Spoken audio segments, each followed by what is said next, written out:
T twenty বিশ্বকাপের নবম আসর চলছে। 2009 সালের টি-টোয়েন্টি বিশ্বকাপের চ্যাম্পিয়ন হয় পাকিস্তান। বাবর আজমরা যদি এবারের বিশ্বকাপে জিততে পারে তাহলে তাদের হজে রাজকীয় সম্মান দেবে সৌদি আরব। রোববার পাকিস্তান ক্রিকেট দলের উদ্দেশ্যে দেওয়া এক ভিডিও বার্তায় এমন ঘোষণা দিয়েছে পাকিস্তানে নিযুক্ত সৌদি আরবের রাষ্ট্রদূত নওয়াফ বিন সাইদ আহমেদ মালিকি।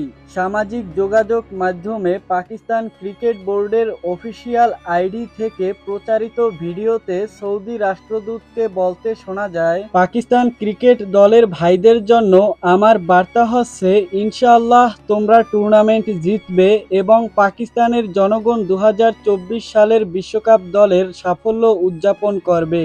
সৌদির রাষ্ট্রদূত আরও বলেন, আমি পাকিস্তানের উন্নতি ও সমৃদ্ধি কামনা করি। 2024 টি-টোয়েন্টি বিশ্বকাপ জেতার পর আগামী বছর পাকিস্তান দল হজে রাজকীয় অতিথি হবে। এবারের বিশ্বকাপে এ গ্রুপে পাকিস্তানের প্রতিপক্ষ চির প্রতিদ্বন্দ্বী ভারত, স্বাগতিক যুক্তরাষ্ট্র, আয়ারল্যান্ড ও কানাডা। 5 দলের মধ্যে শীর্ষ 2 দল সুপার 8-এ উঠবে।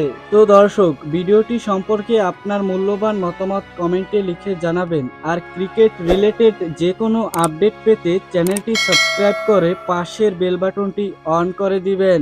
ধন্যবাদ।